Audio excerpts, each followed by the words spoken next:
أمر استشر في كل أمر استشر أهل العلوم واقتبس ضوء النجوم.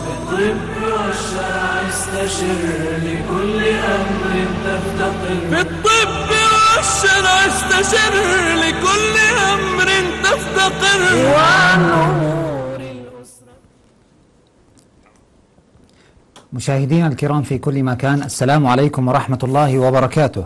نرحب بكم في هذه الحلقة الجديدة من برنامجكم استشارات، ومع الأستاذ الفاضل الدكتور نضال سعفان. حياكم الله يا دكتور. أهلا وسهلا أخ عبد الله. يا سيدي الكريم، في هذه الأيام الأجواء الجوية متقلبة، ويكثر السؤال عن السعال والبلغم المتكرر عند الأطفال. لو تتكرم يا دكتورنا، ما هي أسباب السعال والبلغم عند الأطفال؟ بداية نوضح أنه هي الشكوى أكيد يعني متكررة كثير، وبتسألوا الناس أنه ابني برشح كثير، دائما عنده بلغم أو بسعل كثير. شو الأسباب؟ أكثر سبب هو التهاب المجرى التنفسي العلوي الفيروسي، يعني التهاب غشاء الأنف، ما يسمى بالرشح أو الإنفلونزا عند الناس، واستمرار سيلان الأنف إما للجهة الأمامية إلى الخارج، أو سيلان الأنف الداخلي، الإفرازات ترجع إلى الخلف وتنزل إلى الحلق، وهذه تسبب بلغم وتسبب سعال. وهي أكثر شيء شائعة، وقد تصيب الطفل ما يقارب 9 مرات في السنة. نعم. السبب الثاني قد يكون هناك تحسس قصبي. التحسس القصبي الذي يتبع الالتهابات الفيروسية، ما بدنا نحكي عن مش مرض الربو بحد ذاته، لكن كثير من الأطفال عندهم قابلية للتحسس إنه بعد بعض الالتهابات الرشح أو التهابات الحلق بالذات الفيروسية يحدث تحسس قصبي، تضيق في القصبات، بلغم في الصدر، سعال متكرر، ضيق تنفس. هاي السبب الثاني. والسبب آخر أحيانا قد يكون هناك احتقان الحنجرة أو التهاب الحنجرة، يسبب تضيق الحنجرة، ممكن تكون متكررة، سعلة، بلغم، ضيق تنفس، تحدث أيضا هذه الأعراض. نعم. طب يا دكتور، بما أنك تكلمت عن التهاب المجرى التنفسي، ما هي أكثر الفيروسات المسببة له؟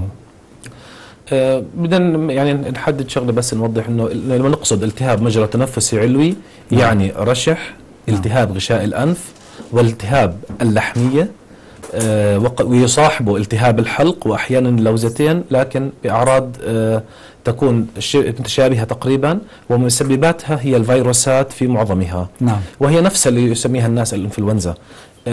أسبابها هي فيروسات، تقريبا 90% فيروسات، مثل فيروسات راينو فيروسز، كورونا فيروسز، في عندنا ممكن كوكزاكي فيروس، الهربس، فيروسات الIgM، وغيرها من الفيروسات. لكن بنواحي ثانية قد تكون بكتيري، وحالات قليلة أقل من 10%. نعم. وأهم بكتيريا بالنسبة لنا اللي هي بكتيريا ما تسمى بيتا هيموليتيك ستريبتوكوكس، المجموعة A أو جروب A.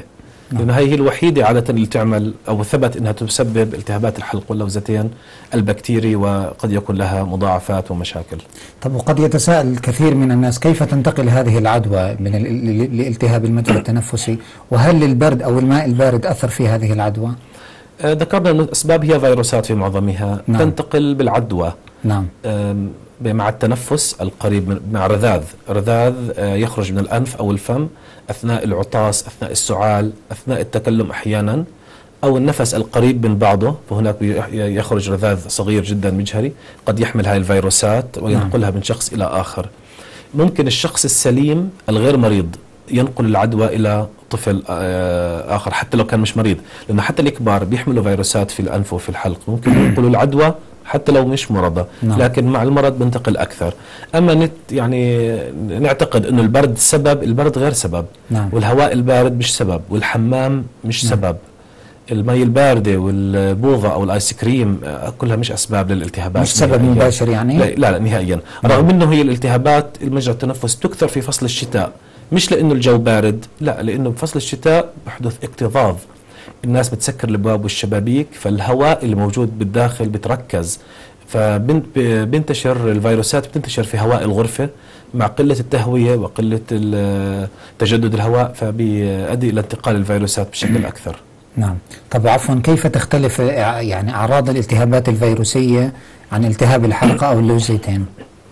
اوكي، خلينا نحكي انه الالتهاب الفيروسيه هي المعظم، وبصيب الانف وبصيب اللحميه وبصيب الحلق واللوزتين ايضا، وبتكون الاعراض تقريبا متشابهه. نعم. انه يبدا تدريجي، شعور بالالم والاعياء، حراره خفيفه، نعم. ممكن تزداد تدريجيا، ممكن ترتفع تصير عاليه لكن تدريجي. بصاحبه سيلان للانف وهذا شيء اساسي. عطاس ايضا يدل على انه فيروس. السعال ايضا يدل على انه فيروس. هناك اعراض مختلفه مثل التقيؤ والاسهال ايضا ممكن تحدث عندما وبكون اشياء اعراض زي الشعور بالتعب والاعياء. عندما نفحص الفم او الحلق نجد احتقان في الانف، نجد ان من الفم نجد بلغم نازل من الانف الداخلي، نجد احمرار في الحلق، احيانا نجد صديد احيانا لا. نعم. فهي كلها اعراض فيروسات. اغلبها بكون فيش حراره، واذا كان في حراره بالعاده خفيفه. نعم. لكن ممكن تحدث حراره عاليه حتى في الفيروسات. اما نجي نتكلم عن الالتهاب البكتيري، البكتيري يحدث اسرع فجاه، يعني فجاه الطفل بدون مقدمات، ما في سيلان انف، ما في عندنا سعال، ببلش يشعر بالم في حلقه. هذا الالم يعني مزعج وشديد. الحراره بترتفع بسرعه بنفس اليوم وتكون عاليه. بكون عنده صعوبه في البلع. نتحسس الغدد الليمفاويه اللي في الرقبه، امام الرقبه او اسفل الذقن، نجد انه في تضخم في الغدد الليمفاويه وتكون مؤلمه ايضا.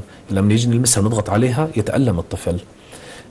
هاي اهم الاعراض، بس ممكن يصاحبه عاده اسهال او تقيؤ. نعم. لكن سعال، سيلان انف، عطاس غالبا لا.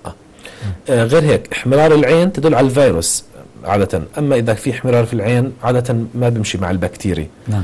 عندما نفحص الحلق نجد شغلتين ممكن نجد، يعني ممكن نجد احمرار في الحلق واضح جدا وحوله نقط نزفية، نقط كأنها نزف دم. هذه بتأكد انه او عادة بتدل على انه بكتيري. واحيانا نجد صديد زي غشاء ابيض، غشاء ابيض او صديد ابيض الى اصفر، عادة يعتبر بكتيري. الا في بعض الفيروسات مثل فيروسات الادينو بتعمل تضخم في اللوزتين وبقع بيضاء مبعثرة، فهي بتدل على انها بكتيريا.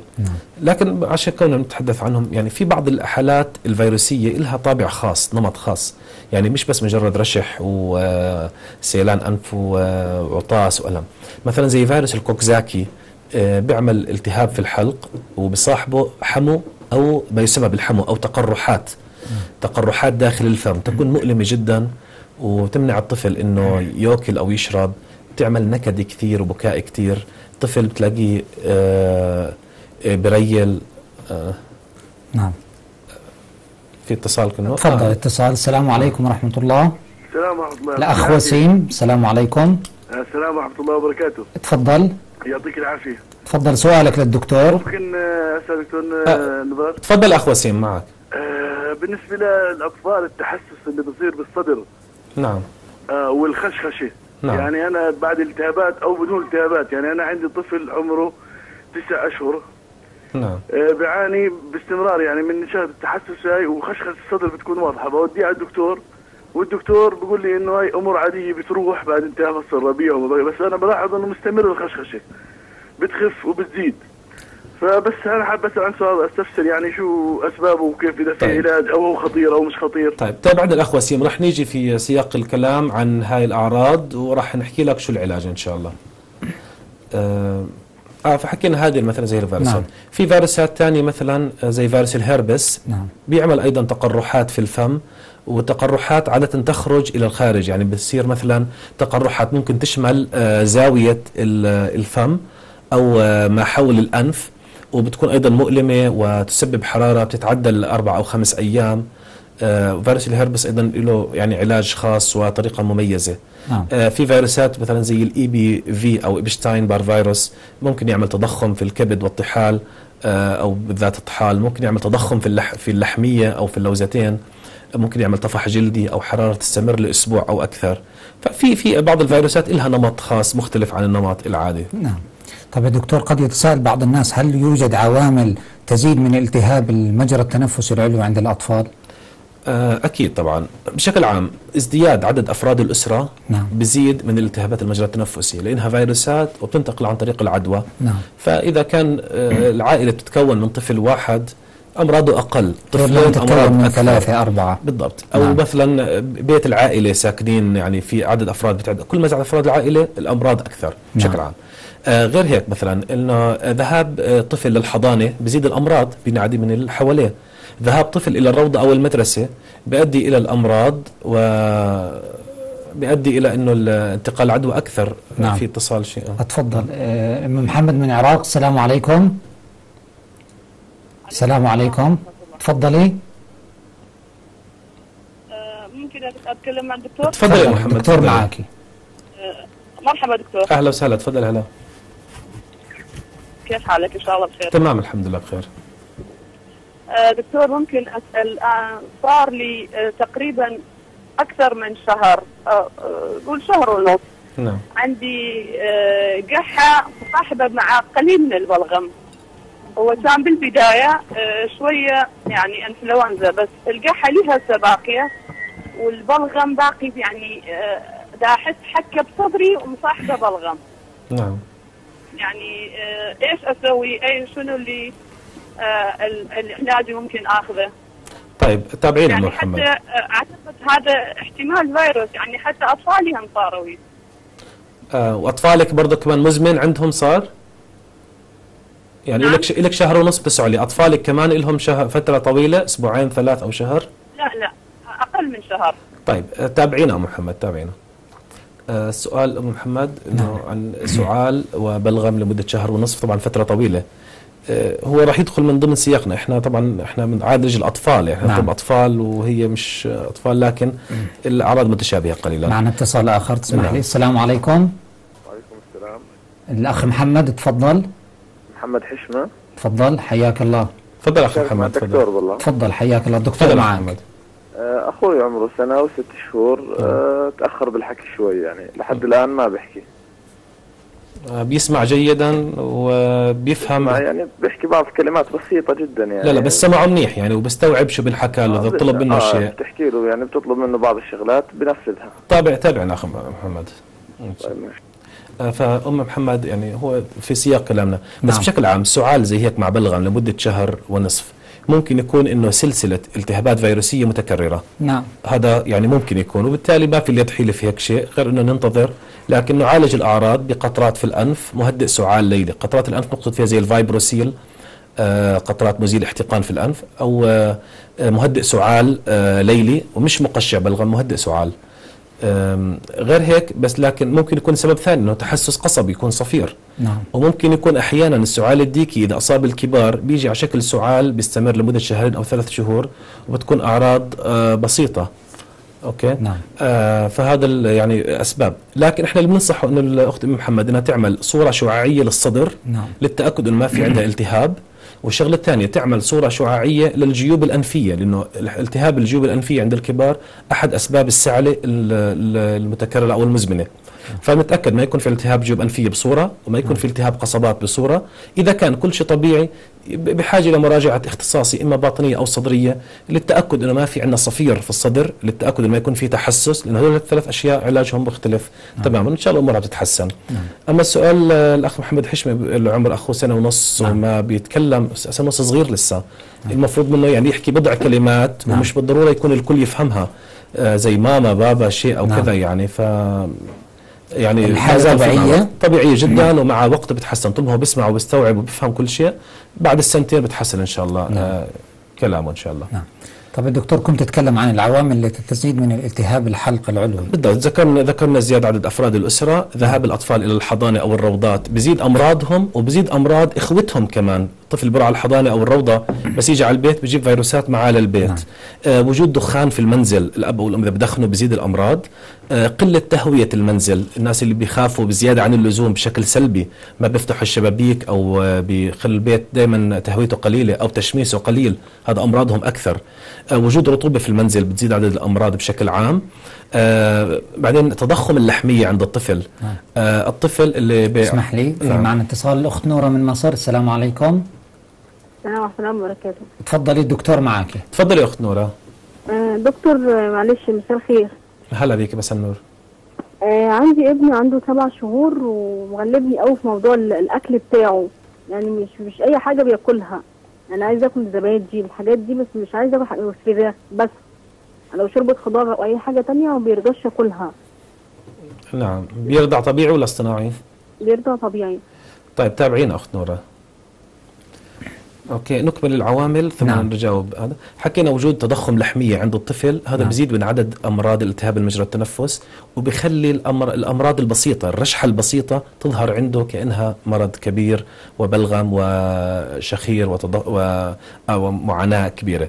فهي العوامل بشكل عام بتزيد الالتهابات. نادرا جدا ما يكون في عندنا نقص مناعه هو السبب. نعم. نجيب سؤال الاخت نوره. بس معنا سؤال. نعم. السلام عليكم، الاخت ام عبد الله من العراق. السلام عليكم. السلام عليكم. تفضلي اختي الكريمه. تفضلي اخت ام عبد الله.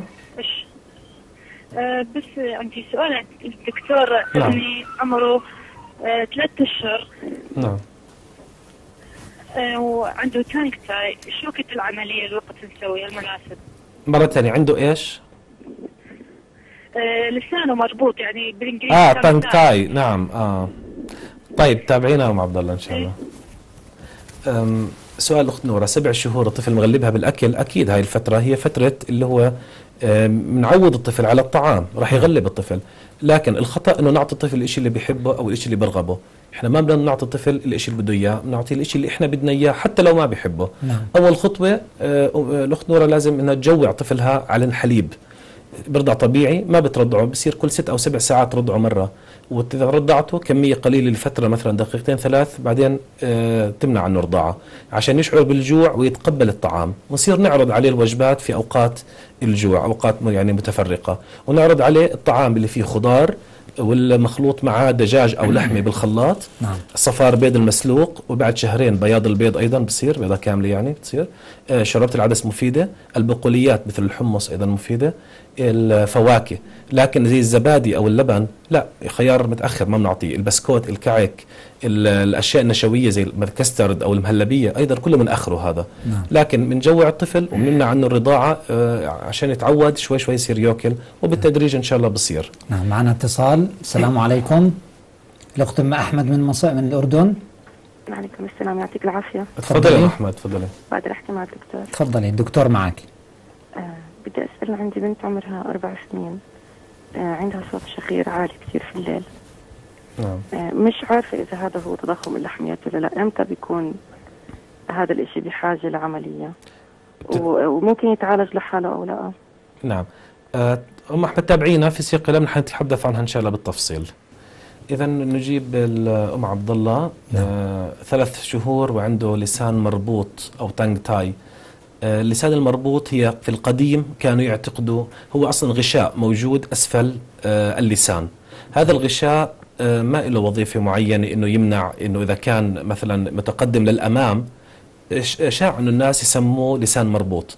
فإذا كان الغشاء أمامي يعني متقدم للأمام، الطفل يجد صعوبة في إخراج اللسان للخارج.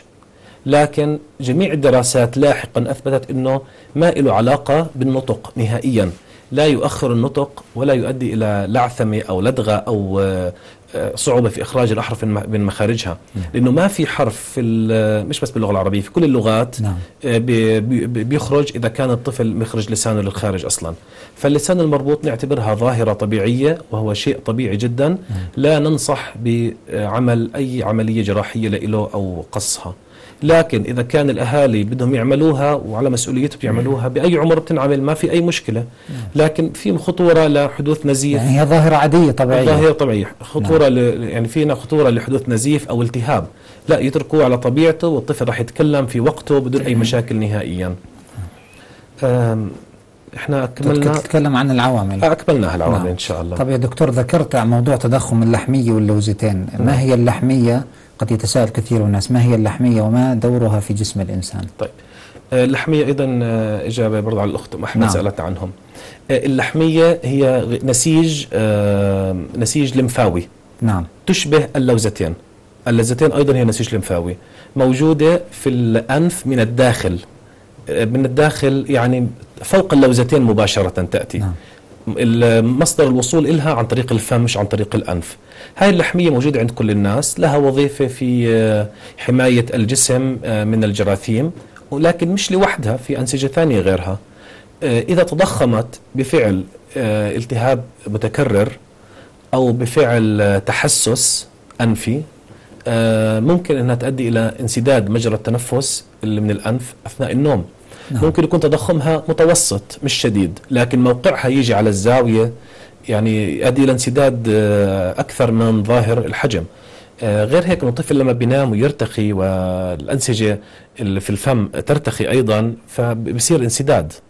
فيعني بشكل عام أنه تضخم اللحمية يؤدي إلى انسداد مجرى التنفس العلوي. نعم. قد يكون جواب على سؤال الأخت أم أحمد. طب هل من علامة أو دليل كيف تعرف الأمهات أن طفلها مصاب بتضخم اللحمية؟ نعم. هسه تضخم اللحمية له علامات. العلامات النهارية نعم. أنه الطفل دائما فاتح تمه. نعم. ما حتى هو جالس صافن بتفرج على التلفزيون أو بنظر لشيء أو بتابع شيء أو بلعب، تمه مفتوح. إذا اقتربت من فمه تجد أنه في رائحة للفم، يتنفس من الفم، تجد صوته في يعني مختلف صوته، تجد أنه صوته صوت أنفي. نعم. يعني يخرج كأنه من أنفه. نعم. بنهار بيشرب مي أكثر من المعتاد. غير هيك أنه إذا رشح بيطول تيطيب، وإفرازات أنفه دائما كثيرة مخاطية بتنزل، وبتيجي معاناته شديدة في حالات الرشح. أما في حالات في عند النوم إذا راقبته تجد أنه هناك شخير بصوت عالي، وإذا لم يكن هناك شخير فبكون لأنها مسكرة كليا بينما ينائم الطفل وفمه مفتوح. نعم. مرات شق صغير في الفم يتنفس منه، هذا بنعتبره فم مفتوح، ما بيكون شفايفه طبقات على بعض. وتجده يتقلب في النوم، ما بيرتاح في النوم، بتقلب كتير، وأحيانا ممكن يتكلم في نومه، ممكن يتعرق أثناء النوم. تجد أنه لو نعمل تسجيل لنومه بتخطيط دماغي نجد أنه حلقة النوم متكسرة ومتقطعة كتير، يعني أنه هناك استيقاظ كهربائي يعني متكرر جدا، فهذا بيخلي أنه نومه متقطع. هذا يؤدي إلى نقص أكسجين أحيانا أثناء النوم. نعم. عشان هيك بينعكس عليه بالنهار أنه بكون خامل الطفل نوعا ما، استيعابه قليل شوية، ممكن تحصيله المدرسي يتأثر، ذاكرته تتأثر أيضا. فهي كلها علامات تضخم اللحمية. نعم. طب هل لها مضاعفات؟ طبعا احنا مضاعفاتها حكينا انه غير انه التحصيل العلمي بتأثر، غير نعم. انه الوضع النفسي للطفل انه راح يتفهم، ممكن تؤدي الى التهاب اذن وسطى متكرر. نعم. او تجميع سوائل خلف طبلة الاذن تؤدي الى انخفاض نسبة السمع عند الطفل، تؤدي الى التهاب في الجيوب الانفية متكررة. امراض اللي بتيجي متكررة هذه بتؤدي الى تعطيل للطفل نفسه او للاهالي اذا كان طفل في المدرسة، او الاهالي بيضطروا يتعطلوا مع اشغالهم عشان يجلسوا مع الطفل لرعايته. احيانا تؤدي الى التحسس، انه تهيج الصدر الى تحسس، يعني تؤدي الى اعطاء صورة بان الحالة المرضية تشبه التحسس القصبي. وبالتالي يتعرض الطفل الى علاج للتحسس القصبي او مرض الربو، وهو مشكلته اصلا في اللحمية فقط. حالات قليلة تؤثر على القلب وعلى الرئتين بشكل مزمن، قد تزيد بالنسبة للالتهابات الرئوية عند الطفل. فكلها هاي من مضاعفات اللحميات، وهي مضاعفات خطيرة يعني، وتستدعي وقت تشخيصها استئصالها أو علاجها يعني. نعم. هل تضخم اللحمية أو اللوزتين يحتاج إلى عملية جراحية؟ حقيقة إذا في الأعراض إذا كانت ظاهرة وواضحة الحل الوحيد هو الاستئصال. نعم. نعم. إلا في الحالات القليلة، يعني إذا خلينا نحكي مثلا تضخم بسيط والأعراض في بدايتها، هناك حل غير جراحي. ممكن إنه نستخدم بخاخ أنفي لمدة شهر أو شهرين وأحيانا أكثر، يحتوي على مادة الكورتيزون، وأساسية في هيك حالة، ما إلها مضاعفات، ما إلها خطيرة، يعني ما في داعي نخاف منها. إلها فوائد أحيانا إذا كان تضخم خفيف إلى متوسط والأعراض ليست شديدة في بدايتها، ممكن يستجيب الطفل ويتحسن وما تتكون عنده هاي المضاعفات تصير. طيب يا دكتور، بما أنك ذكرت موضوع استئصال التضخم اللحمية، في أي عمر مناسب لاستئصالها؟ اللحمية تختلف قليلا عن اللوزتين. نعم. استئصال اللحمية ممكن يتم على عمر 6 أشهر فأكثر. نعم. يعني ممكن على عمر صغير نستأصلها. نعم. لكن حالات قليلة. أغلب الأطفال اللي نستأصلهم اللحميات عادة ما بين عمر 2 إلى 3 سنوات، لكن بأي عمر ما بعد 6 أشهر يمكن عملها إذا لاحظنا أنه هاي اللحمية عم تعمل أعراض ومشاكل بتستدعي فعلا استئصالها. نعم. يعني احنا بنوازن الطفل، مرات احيانا الطفل نموه بتاثر من اللحميه، يعني تجد انه مثلا ما بيكبر كفايه وما بيزداد وزنه بسبب اللحميه. نعم. فاحنا اذا كانت الاعراض ظاهره ومزعجه نستأصلها بشرط انه الطفل يكون يتعدى 6 أشهر فاكثر. نعم. طب نفترض انه في طفل استأصلنا له هاي اللحميه، هل لها مضاعفات؟ خطيرة عليه؟ صراحة عملية استئصال اللحميات هي عملية بسيطة جدا نعم. وبتتم في وقت قصير وغالبا غير مؤلمة. هي صحيح تحت التخدير العام، لكن بعد العملية إذا كانت لحمية لوحدها مش لوزتين معها، نعم. الطفل بيروح على البيت نشيط وبيلعب وبيأكل بشكل طبيعي وما بيشكو من ألم عادة يعني. نعم. لكنها مضاعفات نادرة قليلة. أكثر مضاعفات ممكن تحدث اللي هو النزيف، إنه مكان اللحمية ينزف، لكن في احتياطات تؤخذ قبل العملية وبعد العملية لتجنب هذا النزيف، لكن هو ممكن يصير. حالات قليلة هناك بصير تغير في صوت الطفل، لكن ممكن تتحسن مع الوقت. أحيانا يصير التهاب مكانها، لكن برضو حالات قليلة، والاحتياطات اللي تعطى بعد العملية بنتجنب إنه هاي المضاعفات. نعم. فنادرا المضاعفات يعني ما بتستدعي الخوف منها أبدا. طيب الكلام عن اللحمية بجر على الكلام عن اللوزتين. طب تضخم اللوزتين هل يسبب السعال الدائم أو البلغم عند الأطفال؟ طبعا أكيد. بشكل عام التهاب اللوزتين البكتيري قليل، نادرا 10% تقريبا، بالعادة ما بصاحبه سعال. لكن أكثر حالات التهاب اللوزتين نعم. هي فيروسات، هي جزء من التهاب مجرى تنفسي علوي. هناك إفرازات من اللوزتين، هناك إفرازات من الأنف داخلية تخرج. نعم. تسبب سعال وبتخلي هناك شعور في البلغم، خاصة إذا كان اللوزتين حجمهم متضخم، فبسبب أكيد يعني بلغم وسعال. نعم. الله يبارك فيك يا دكتور. مشاهدينا الكرام فاصل ثم نواصل، فابقوا معنا حياكم الله. بأمر استشر. في كل أمر استشر.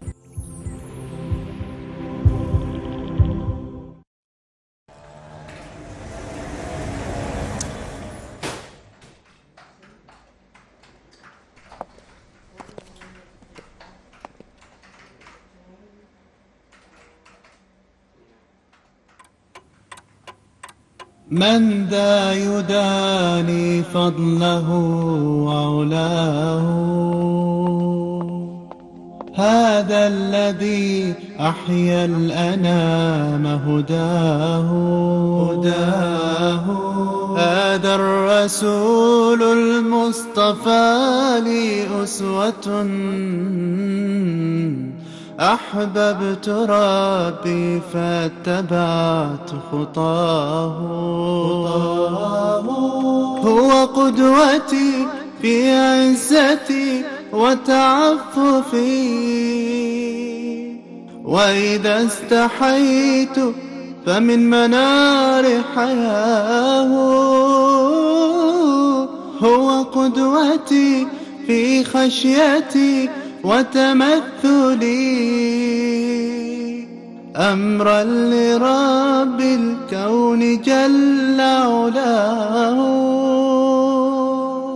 هو قدوتي إذ ما نهكت محمد صلى الله عليه وسلم قدوتي لأني أحبه. شاركنا الآن وعبر عن حبك على موقع قدوتي.com. أمر استشر. في كل أمر استشر. أهلا وسهلا ومرحبا بكم مرة أخرى مشاهدينا الكرام، حياكم الله يا دكتور. أهلا وسهلا بك. كنا نتكلم عن موضوع السعال والبلغم عند الأطفال، وسألناك عن تضخم اللوزتين هل يسبب السعال أو لا. طب أسباب التهاب اللوزتين عند الأطفال؟ التهاب اللوزتين حكينا هو معظمه فيروسي و10% يكون بكتيري، وطرق العدوى بنفس الطرق اللي ذكرناها، انه عن طريق الانف والفم مع التنفس يعني. نعم. ليس للبرد او الهواء علاقه، او الشيء البارد زي المشروبات البارده او الايس كريم او البوظه يعني ما لهاش علاقه ايضا. نعم. لكن هي عدوى وجراثيم، معظمها فيروسات وبعضها بكتيريا، ينتقل عن طريق التنفس والرذاذ من شخص الى اخر. طيب نفترض انه في عندنا طفل يعني تكرر عنده التهاب اللوزتين اكثر من مره، ما العمل في هذه الحاله؟ اوكي، موضوع التهاب اللوزتين المتكرر يعني موضوع لازم نحدد. اذا كان جزء من التهاب مجرى تنفسي علوي، يعني انه خلينا نحكي انفلونزا متكرره مع نعم. رشح متكرر، هون لازم نتاكد انه ما يكون في عندنا تضخم في اللحميه كسبب.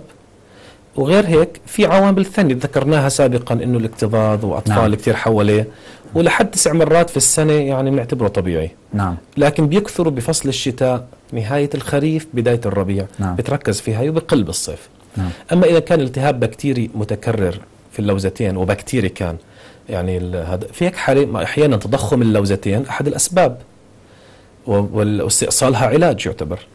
أحيانا بنشوف نفس الالتهاب اللوزتين عولج بطريقة خاطئة، الطفل ما أخذ المضاد الحيوي، أو عالجنا التهاب اللوزتين البكتيري لمدة تقل عن 10 أيام، أو الجرعة غير كافية، أو نوعية المضاد مش يعني غير مناسب. أحيانا نفس الالتهاب بيكون علاج مناسب وكامل وكل شيء، بطيب رد بيرجع، في عندنا رجوع لنفس الجرثومة قد ترجع حتى لو كان علاج كافي.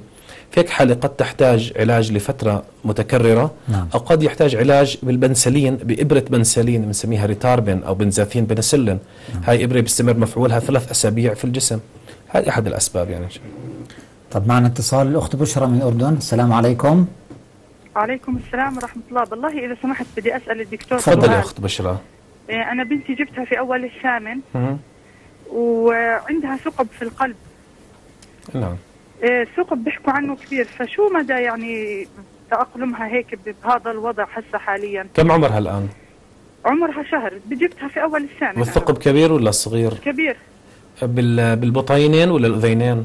بين الأذينين. بين الأذينين. طيب أيوة. تابعينا أخت بشرى إن شاء الله. الثقب في القلب بين الأذينين يعني بين الأذينين. نعم. معنا اتصال لو سمحت. السلام عليكم. أم يوسف من العراق. السلام عليكم. عليكم السلام. تفضلي. شلونك دكتور؟ هلا يوسف، تفضلي. تفضلي معك. تفضلي ام يوسف، سامعينك. السلام عليكم ام يوسف، تفضلي الدكتور معاكي. دكتور عندي طفلة عمرها 5 أشهر. نعم. كملي. ايه فوايد دخلت بيها مستشفيات واطباء ودكاتره، يعني الاسهال ما يتوقف، ترجع يعني تصير زينه ورا فتره لم ترجع اسهال. وزنها تكتسب منيح ولا وزنها متاخر، نموها متاخر؟ وزنها يعني مو كلش، يعني قليل وزنها. تقريبا كم وزنها الان يعني؟ من الولاده. كم وزنها الان؟ ما اعرف والله، قبل فتره وزنتها يعني بال4 كيلوات 4.5. وبترضع طبيعي ولا اصطناعي؟ لا رضاعه حليب صناعي. طيب تابعينا ام يوسف، تابعينا. اوكي، ثقب في القلب، حكينا هاي بشخصها فعليا هو اختصاص القلب اللي بده يحدد حجم الثقب. بين الاذينين عاده اقل ما تكون، بين البطينين اقل يعني تاثيرا، وغالبا اغلب الثقوب في القلب تشفى تلقائي. اذا كانت عدى عمر معين وحجم معين تحتاج الى اغلاق، لكن اهتمامه انه لاحقا ما بعد عمر السنتين في حال اذا استمر الثقب، في حاله التهابات اللوزتين البكتيري بحاجه الى وقايه وعلاج يعني أكثر من أي شخص آخر، منعا لحدوث أي مضاعفات من التهاب اللوزتين. إن شاء الله ما في خوف وبسكر وما في أي مشاكل. إن شاء الله. معنا الاتصال. السلام عليكم. أم فهد من ليبيا. السلام عليكم. وعليكم السلام. تفضل الدكتور معك. أنا عندي طفل عمره 4 شهور. نعم. نبي نعرف الوجبات اللي نعطيه له يعني. الوجبات؟ أيوة. طيب تابعينا أم فهد إن شاء الله. فسؤال على أم يوسف، طفل 5 شهور تقيؤ مستمر وإسهال يعني مستمر والوزن ليس كثير، هذا حقيقة صعب تشخيصه الآن على الهواء، لكن بحاجة لعمل فحوصات. قد يكون هناك حساسية من الحليب الاصطناعي، في هيك حالة إعطاء حليب قليل الحساسية أو حليب يعتمد على فول الصويا يحل المشكلة. قد يكون هناك عدم تحمل لسكر اللاكتوز، وفي فحوصات تثبت تشخيص عدم تحمل سكر اللاكتوز، ممكن إعطاء حليب خالي من اللاكتوز ممكن يحل المشكلة. وفعليا إعطاء حليب يعتمد على الصويا يعني بقلل لنا احتمال إنه بيزيد احتمال سكر اللاكتوز عدم تحمله، وبيزيد احتمال تحسس من الحليب البقري. لكن هي بحاجة لعمل فحوصات، ممكن يكون في التهاب بالمسالك البولية، ممكن تشخيصها يعني وتعالج وتروح، فبحاجة إلى مراجعة اختصاص الأطفال وعمل الفحوصات اللازمة والعلاج إن شاء الله. معنا اتصال. السلام عليكم. أم رام. السلام عليكم. أيوة تفضلي. السلام عليكم. وعليكم السلام، تفضلي. ممكن نحكي مع الدكتور؟ معاك، تفضلي أم رام. يا دكتور عندنا لدي طفل عمره 3 سنين. 3. أيوة أم رام. كم عمره؟ 2 سنين. لسه ما بيتكلمش. سنتين لسه ما بيتكلم. وجاوبنا بس انه سابقا مثل هاي الحاله، لكن بيسمع كل شيء وبيفهم الاوامر اللي بتنعطاه، او اذا طلب منه شيء بينفذه. يفهم. تابعينا مرام ان شاء الله. هو تكرار لنفس السؤال السابق. نعم. سؤال مرام يعني انه نعم. اذا كان طفل بيسمع كل شيء ويفهم كل شيء نعم. ما في خوف، وهاي اللي بنسميها اكسبريسيف افيزيا او التاخر في النطق نعم. قد يتاخر الى 3 سنوات بدون اي مشاكل، حاله طبيعيه. لكن اذا تاخر ل3 سنوات بنعمل تخطيط للسمع للتاكد نعم. واذا كان طبيعي ننتظر اكثر، ما عندنا مشكله ان شاء الله. نعم. ام فهد سالت 4 شهور ماذا طعم الطفل؟ نعم. ذكرنا في عده حلقات وذكرنا ايضا في هذه الحلقه، احنا بال4 شهور ما بنطعميه، ننتظر للشهر السادس. نبدأ بالخضار، ثم نضيف الدجاج أو اللحوم عليها وبالخلاط يكون ناعم، ثم نبدأ نعطي صفار البيض المسلوق مهروس جيدا، نعطي شوربة العدس مهروسة بالخلاط، نعطي فواكه، ونعطي السيريالز أو الحبوب الطعام الجاهز التي تحتوي على الأرز والقمح، وبعد ذلك نعطي ما تبقى من أصناف الغذاء. نعم. طيب يا دكتور، بعض الأطباء كما نسمع عند علاج التهاب اللوزتين يقوم بمسحها باليود، هل هذا مفيد وصحيح؟ علاج التهاب اللوزتين إذا كان فيروسي هو علاج للأعراض فقط، فتح الأنف بقطرات الأنف، مسكن ألم لتخفيف ألام الحلق أو ألام البلع أو ألام الصداع أو ألام البطن أو شعور الإعياء. قد نعطي مهدئ سعال ليلا، مزيل احتقان مع مهدئ سعال ليلا، ومضاد حيوي في حالة الشك أنه التهاب بكتيري.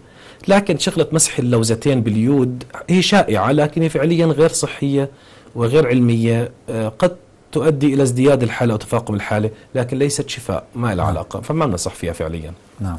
طب العلاج التهاب اللوزتين هل هو يكون بالإبر أو الحقن أو عن طريق الفم؟ لا، حكينا أنه علاج عن طريق الفم كلياته. نعم. يعني ما بنقدر نعطي، ما بننصح نعطي حقن عضلية أو إبر، يعني علاج بالإبر. في ناس بيعتقدوا العلاج بالإبر أكثر، لا، احنا الالتهابات اللوزتين تعالج بالفم بمضاد حيوي، وإذا كان بكتيري أفضل علاج هي مشتقات البنسلين إذا ما كان في هناك تحسس. الإبر نعطيها بس في حالة واحدة، إنه الطفل غير قادر على أخذ شيء بالفم. نعم. يعني بيتقيأ كثير، ممكن نعطي حقنة بالعضلية بعدين نكمل بالفم. علاج الإبر مش أكثر، وبالأطفال ما بنحب نعطي الإبر إلا للضرورة القصوى لمضاعفاتها المعروفة يعني. نعم. في كثير من الآباء والأمهات بتسأل عن قضية ما هو العمر المناسب لاستئصال اللوزتين عند أطفالهم. الاستئصال اللوزتين عادة من عمر 2 فأكثر. نعم. وبهمنا يكون وزن الطفل ما يقارب أكثر من 12 كيلو. أصغر من هيك ممكن نضطر نستأصل اللوزتين على عمر أصغر، لكن وقتها بدنا نوازي المخاطر على المنافع. نعم. لكن من ما أكثر من 2 مسموح، يعني بيعملوا، يعني تعمل نعم. إجراءات عمليات. نعم. طب هل هنالك أسباب أو دواعي لاستئصال اللوزتين عند الأطفال؟ أكيد، بشكل عام استئصال اللوزتين يقلل أو يمنع التهابهم مستقبلا، ويقلل من التهابات الحلق عند جميع الناس. نعم. لكن ما بنستأصلهم لأنه هي عملية جراحية فيها تخدير وفيها بعض المخاطر يعني. لكن إذا كان اللوزتين متضخمات بشكل يعيق البلع أو يعيق التنفس، يعني لهم أعراض شبيهة بأعراض تضخم اللحمية من انسداد مجرى التنفس والشخير الليلي وصعوبة التنفس، وإذا كان مرضاتهم شديدة جدا، الطفل بيعاني بشدة لما بيلتهبوا، هون لا، استئصالهم أحسن. إذا كان الطفل أصيب بحمى روماتيزمية استئصالهم أفضل منعا لتكرار الحمى الروماتيزمية. نعم. اللي هي من مضاعفات التهاب اللوزتين البكتيري. فإحنا بنشيلهم في حالة هاي الأشياء، يعني إذا كان في ضرورة ملحة. لكن شخص التهابات اللوزتين ليست متكررة، ما ليش نشيلهم؟ متكرر بنشيلهم، شديد جدا بنشيلهم، بيعملوا مشاكل في انسداد مجرى التنفس ومضاعفات بنستأصلهم. لكن إذا كان الوضع بسيط، التهاب غير متكرر، يعني ما في داعي، ما نستطيع. طب وإذا تمت عملية استئصال اللوزتين هل هنالك أي مضاعفات سلبية على صحة الأطفال أو غيرهم؟ هي بشكل عام استئصال اللوزتين آمن إذا أخذت الحيطة والحذر قبل وبعد العملية. نعم. في فحوصات للميوعة الدم والقابلة للنزف تعمل قبل العملية. فإحنا أكثر يعني مضاعفات ممكن تحدث هي النزيف. عشان هيك إحنا بنحكي لو صار النزيف وطفل كبير أكثر من عمر 2 إيقافه أسهل والتعامل معه أسهل. تحت 2 التعامل أصعب بصير معه. لكن نادرا ما يحدث يعني، ومع الاحتياطات حكينا إنه يعني إن شاء الله تكون قليلة جدا. أحيانا بتغير أيضا صوت الطفل في عند استئصال اللوزتين، لكن بتعدل تلقائي لاحقا. ممكن معرض الطفل لالتهاب المكان اللوزتين البكتيري ثانوي يكون مع إعطاء مضاد حيوي وقائي لمدة أسبوع، ممكن يعني نتجنب هاي الشغلة. أحيانا بعض الأطفال أو نادرا لمدة أسبوع أو 10 أيام ما بتقبل الأكل أو الشرب، بتعرض إلى جفاف، وأيضا حالات قليلة يعني. نعم. كنا نتعلم في الكتب والمناهج أن يعني اللوزتين هي خط الدفاع الأول ضد الجراثيم، هل هذه المعلومة صحيحة؟ وإذا كانت صحيحة، هل الاستئصال يزيد من الالتهابات والأمراض عند الأطفال؟ احنا كثير نسمع من الناس هاي المقولة إنه خط دفاع أول، هو مش دقيقة 100%. بشكل عام النسيج الليمفاوي هو خط الدفاع في الجسم. النسيج الليمفاوي هو باللوزتين موجود أيضا، هو نسيج ليمفاوي. اللحمية نسيج ليمفاوي، لكن في العديد من الأنسجة الليمفاوية موجودة في الفم والأنف والأذن غير اللوزتين اللي بنقصد فيهم. هناك لوز أخرى موجودة في الفم يعني بمعنى آخر، لكن احنا شائع عندنا اللوزتين اللي متعارف عليهم. في أنسجة أخرى، فاستئصال اللحمية واللوزتين لا، ما بضعف المناعة نهائيا لوجود أنسجة أخرى بتقوم بنفس الوظيفة يعني، وهذا فبما نهائيا ما بضعف مناعة الطفل ولا إنه بتعرض لالتهابات متكررة. وإذا صدفت حدث استئصال لوزتين ولحمية وتعرض لالتهابات متكررة، أسباب مختلفة ما لها علاقة بالاستئصال اللحمية. بالعكس احنا استئصال اللحمية يقلل من التهابات الحلق لاحقا، وبتزول التهابات اللوزتين مستقبلا يعني بتلتهبوا. طب موضوع تضخم اللحمية واللوزتين هل له أسباب أو عوامل وراثية عند الأطفال؟ أكيد يعني ممكن الشخص يعني إنه ما يكون في عامل وراثي، لكن بشكل عام في عامل وراثي. إذا أحد الإخوة أو الآباء استأصل، احتمال أكبر عند الأطفال إنها تحدث. نعم. طيب يا سيدي، نفس الموضوع قضية الجيوب الأنفية عند الأطفال، نسمع أنه بعض الأطفال بيعمل عملية جيوب أو عنده جيوب أنفية، هل يصاب الطفل فعلا بقضية مرض الجيوب الأنفية مثل الكبار تماما؟ الأطفال يصابون بالتهاب الجيوب الأنفية مع اختلافات عن الكبار. نعم. أعراض التهاب الجيوب الأنفية عند الأطفال إفرازات أنف متكررة ومزمنة، أحيانا سعال متكرر أو مزمن. لكن اللي بنسمعه كثير عند الناس بيحكوا لك جيوب، أغلبهم بيقصد تضخم لحمية أو تضخم لوزتين، وأعراضهم اللي هو تحشير الإفرازات في الأنف والإفرازات المتكررة والشخير الليلي. يعني فهم خاطئ بين الجيوب والالتهاب اللوزتين. أكيد نعم. طب احتقان الحنجرة عند الأطفال هل يسبب سعال وبلغم متكرر؟ احتقان الحنجرة شيء مميز عند الأطفال، يعني باختصار احتقان الحنجرة ممكن الطفل يكون نايم بالليل ما بيشكي من أي شيء، يستيقظ بعد منتصف الليل أو بداية أو الفجر يشكو من ضيق تنفس، هناك شهقة يعني يأخذ نفس بصعوبة، وهناك صوت أثناء التنفس. إذا بكى بيطلع الصوت بشكل أعلى. نعم. والأهل عادة بيتصابوا بالذعر في هاي الشيء. وإذا سعل الطفل يسعل مثل النبحة، مثل النباح يكون سعاله شديد وحاد، وممكن تشبيهه بصوت الديك الرومي اللي بيعرف كيف صوت الديك الرومي. نعم. هاي بنسميها كروب بالإنجليزي. هذا الوضع ممكن يتكرر، إذا حدثت مرة يعني ما في مشكلة، بس إذا تكررت بيكون لها أسباب مثل ارتداد الحامض المعدي المريئي أو تحسس أو أحيانا نقص الكلس، لكن أغلبها يكون مجرد إما فيروسات أو مجرد تقلص بعضلات الحنجرة. نعم. عادة إذا بدنا نعالجها يعني علاج منزلي بتجعل الطفل يستنشق هواء بارد. في فصل الشتاء بنفتح له الشباك يستنشق هواء بارد. نعم. برتاح. وإذا كان بالصيف ممكن نشغل الكونديشن أو المكيف بحيث يستنشق هواء بارد. وممكن إعطائه إما حقنة تحتوي مادة الديكساميثازون وهي نوع من أنواع الكورتيزونات بالعضل جرعة واحدة، أو إعطاء حبوب بريدنيزولون وهي أيضا من الكورتيزونات جرعة واحدة تتناسب مع عمر الطفل أو وزن الطفل، وما في ضرر منه، يعني ما في خوف من هذا الأنواع من الكورتيزونات، عادة بشفى، وأحيانا نحتاج تبخيرات لهيك شيء. لا شك أن الأسئلة كثيرة عند الناس وفي أذهان الإخوة المشاهدين، ولكن انتهى الوقت. نشكر لك دكتورنا الفاضل على هذه الأسئلة والمعلومات القيمة، وأنتم يا مشاهدين الكرام نشكر لكم حسن استماعكم وطابة أوقاتكم، والسلام عليكم ورحمة الله وبركاته.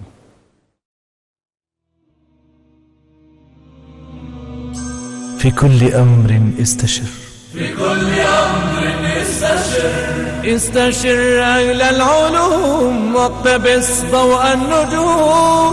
في الطب والشرع استشر لكل أمر تفتقر. في الطب والشرع استشر لكل أمر تفتقر. وعن أمور الأسرة استشر أهل العلوم. استشر